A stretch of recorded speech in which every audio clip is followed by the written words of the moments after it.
اور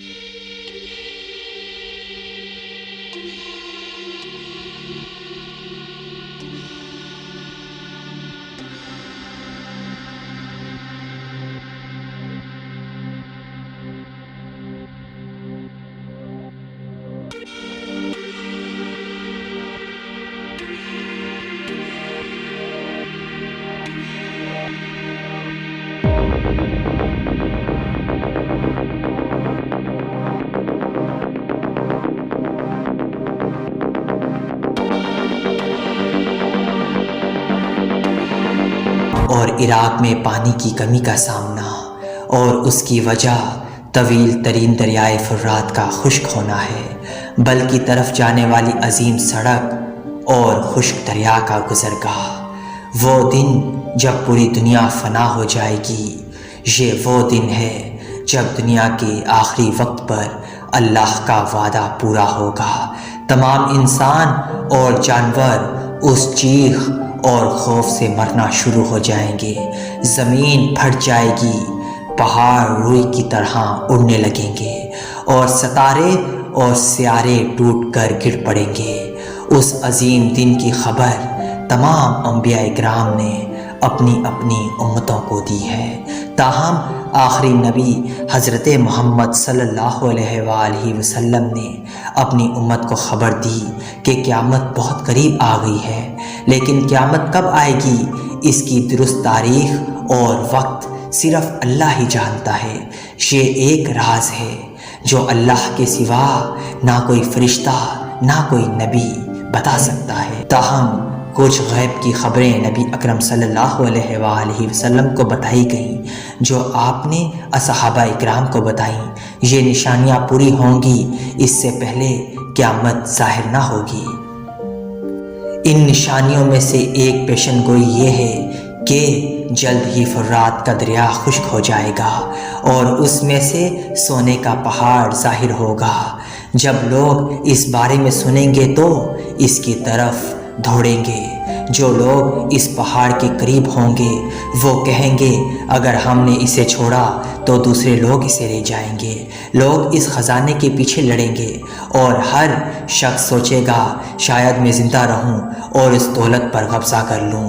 اس خون ریزی کے نتیجے میں ہر 100 میں سے 99 افراد قتل ہو جائیں گے۔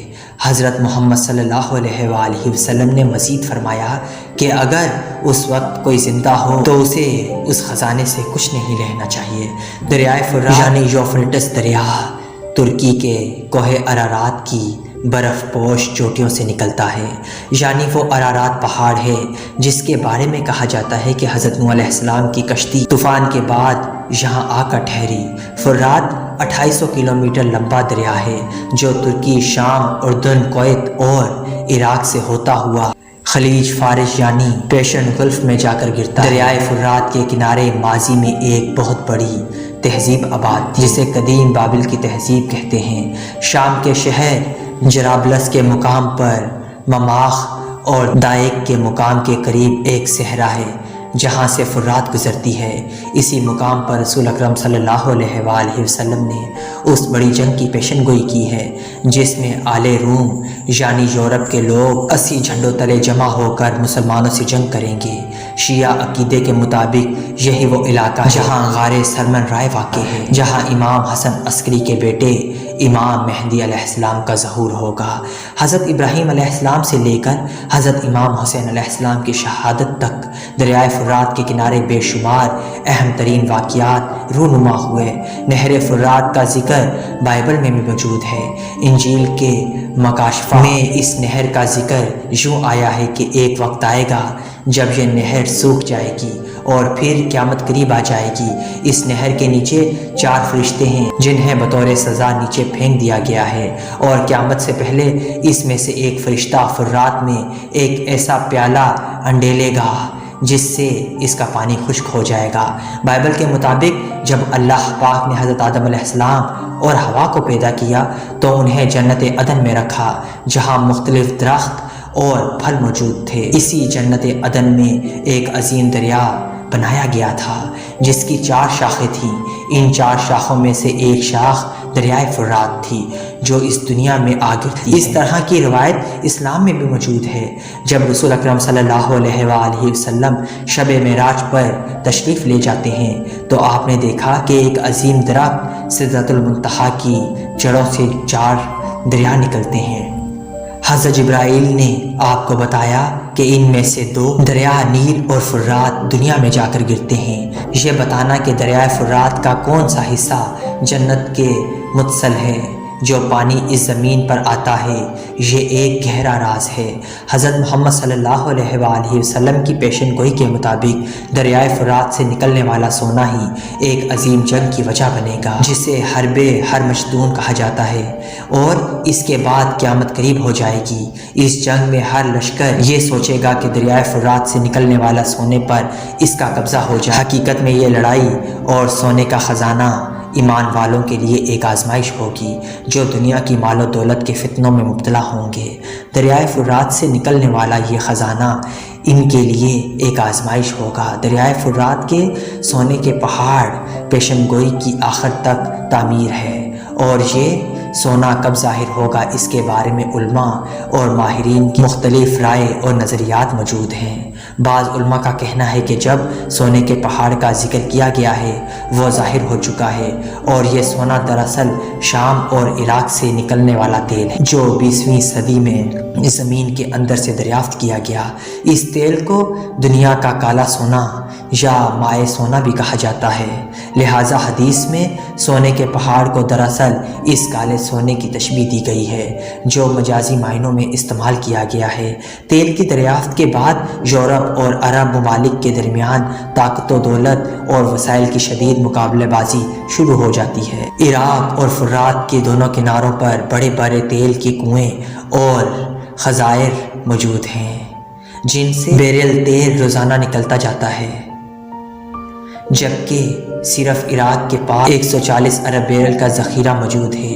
یہ تیل آج کے دور میں 3,85,000 میں اسی اہمیت کا حامل ہے جو نبی پاک صلی اللہ علیہ وآلہ وسلم کے زمانے میں سونے کی 1917 سے لے کر آج تک عراق نے مسلسل جنگ کی، کبھی عثمانی ترکوں سے، کبھی عرب قوم پرستوں سے، کبھی صدام حسین، کبھی بٹان فوج، کبھی جرمن فوج جنگ کی حالت میں رہے، کبھی شیعہ سنی جنگ اور کبھی داعش کے ساتھ۔ یہ تمام اور قتل و غارت صرف اور صرف تیل کی وجہ سے ہوئی۔ امریکہ، داعش، ایران، ملیشیا اور یورپ سب اس سونے کے پہاڑ پر ٹوٹ پڑے ہیں اور اس سے فائدہ بھی اٹھا رہے ہیں، لیکن نبی پاک صلی اللہ علیہ وسلم کی تعلیمات کے مطابق جو لوگ اس سونے کے پہاڑ میں حصے دار ہیں ان کے لیے ہلاکت ہے۔ البتہ علماء کا کہنا ہے کہ سونے کے پہاڑ کی تعبیر کو تیل کے معنی میں لینا درست نہیں۔ ان علماء کا کہنا ہے کہ بخاری اور مسلم کی روایت میں کسی بھی جگہ اس حدیث کی مجازی معنی ذکر نہیں کیا، لہٰذا سونے کے پہاڑ کو تیل کے معنی میں لینا غلط ہے، اور اللہ پاک اس بات پر قادر ہے کہ دریائے فرات کے پانی کو خشک کر دے اور وہاں سے سونے کا پہاڑ ظاہر کر دے۔ حدیث میں دریائے فرات کے خشک ہونے کا واضح ذکر موجود جو آج کل حقیقت بن رہی ہے۔ دراصل ترکی اور شام میں فرات دریا پر بہت سے ڈیم تعمیر کیے جا چکے ہیں۔ پہلا ڈیم 1970 میں بنایا گیا، اور اس کے بعد ان ڈیموں کی وجہ سے دریا کے پانی کی روانی میں کافی حد تک کمی آ گئی۔ دوسری طرف موسمی تبدیلیاں، درجہ حرارت میں اضافے اور بارش کی کمی کی وجہ سے فرات پہلے کے مقابلے میں کافی حد تک خشک ہو چکا ہے۔ اس تصویر میں نظر آ رہا ہے ستون 2019 میں پانی کے درمیان کھڑا تھا اور مکمل طور پر پانی بھی ڈوبا ہوا تھا، جبکہ آج ستون کچھ یوں نظر آ رہا ہے کہ واضح طور پر دیکھا جا سکتا ہے کہ اب یہ ستون کہاں پہنچ چکا ہے اور دریا کے پانی کی گہرائی کتنی کم ہو چکی ہے۔ دریائے فرات کے بارے میں ماہرین نے ہمیشہ دعویٰ کیا ہے کہ اس میں بہت زیادہ سونا موجود ہے۔ پچھلے 50 سالوں میں دریا کے کنارے چھوٹے پیمانے پر سونے کی کانیں دریافت کر کے سونا نکالا گیا ہے۔ کچھ لوگوں نے دریا کے کنارے کافی بڑی مقدار میں سونا نکالنے کا دعویٰ کیا ہے، لیکن جو سونا نکالا گیا ہے وہ بہت ہی کم مقدار میں ہے، اور اس سے یہ ثابت نہیں ہوتا کہ دریائے فرات کے اندر بڑی مقدار میں سونا موجود ہے۔ 3 سال پہلے ترکی میں 99 ٹن سونے کا ذخیرہ دریافت کیا گیا، جس کی مالیت 6 ارب ڈالر تاہم یہ سونا اتنا زیادہ نہیں کہ اس کے لیے بڑے پیمانے پر خون ریزی اور جنگیں شروع ہو جائیں۔ فرات کے پانی میں سونے کے ٹکڑے اور ذرات بھی ماہرین آثار قدیمہ کو ملتے رہے ہیں، جس سے یہ ظاہر ہوتا ہے کہ یہ دریائے شدید سونے کے ذخیرے یا پہاڑ کے ذریعے بہتا ہے۔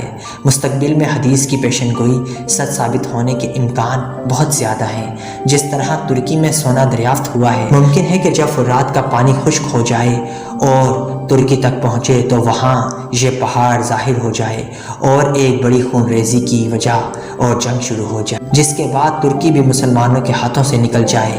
جیسا کہ حدیث میں قسطنطنیہ کے بارے میں ذکر موجود ہے کہ قیامت کے قریب یہاں اہل روم کا قبضہ ہو جائے گا۔ فرات سے نکلنے والا سونے کا پہاڑ حقیقی سونا ہے یا مادی تیل، جس پر آج مشرق وسطی غالب ہے۔ اس کا علم صرف اللہ پاک کو ہی ہے۔ نبی اکرم صلی اللہ علیہ وآلہ وسلم نے فرمایا، جب شام تباہ ہو جائے گا تو مسلمانوں کے لیے کوئی خبر نہیں رہے گی۔ آج شام شدید مشکلات کا سامنا کر رہا ہے اور شام سے گزرتا ہوا دریائے فرات بھی خشک ہو رہا ہے۔ حضرت عیسیٰ علیہ السلام کا نزول، امام مہدی کی جنگیں اور دجال کا ظہور بھی اس ملک شام میں ہوگا جہاں دریائے فرات بہتا ہے۔ ایسا لگتا ہے کہ دریائے فرات کا خشک ہونا اس بات کی طرف اشارہ ہے کہ خواب غفلت سے مبتلا لوگوں کو بیدار ہو جانا چاہیے، کیونکہ دنیا میں آپ کا وقت ختم ہونے والا ہے۔